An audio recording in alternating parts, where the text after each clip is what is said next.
रात के 2:47 का समय था। अर्पित अपनी नाइट शिफ्ट से लौटकर थका हुआ अपने अपार्टमेंट में पहुंचा। वह एक छोटी सी 10वीं मंजिल पर स्थित फ्लैट में अकेला रहता था। बाहर ठंडी हवा चल रही थी और अर्पित की आंखों में नींद थी। जैसे ही उसने अपने जूते उतारे, उसका फोन बज उठा। स्क्रीन पर नो कॉलर आईडी चमक रहा था। इतनी रात को कौन फोन कर सकता है? उसने बड़बड़ाते हुए कॉल रिसीव किया। फोन के दूसरी तरफ कुछ सांसों की आवाज आ रही थी। हेलो, अर्पित ने पूछा, लेकिन कोई जवाब नहीं आया। फिर एक धीमी फुसफुसाती आवाज आई, तुम अकेले नहीं हो? अर्पित का दिल जोर से धड़क उठा। उसने तुरंत फोन काट दिया और इधर उधर देखा। कमरा बिल्कुल खाली था। शायद कोई बेवकूफ मजाक कर रहा है।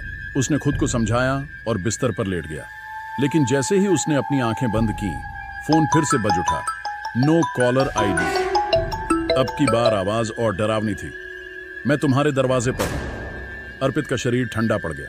उसने धीरे से अपने बेडरूम का दरवाजा देखा। वह बंद था। बस एक सपना होगा, उसने खुद को दिलासा दिया। लेकिन तभी दरवाजे के बाहर धीमी धीमी दस्तक की आवाज आई। अर्पित की सांसें तेज हो गईं।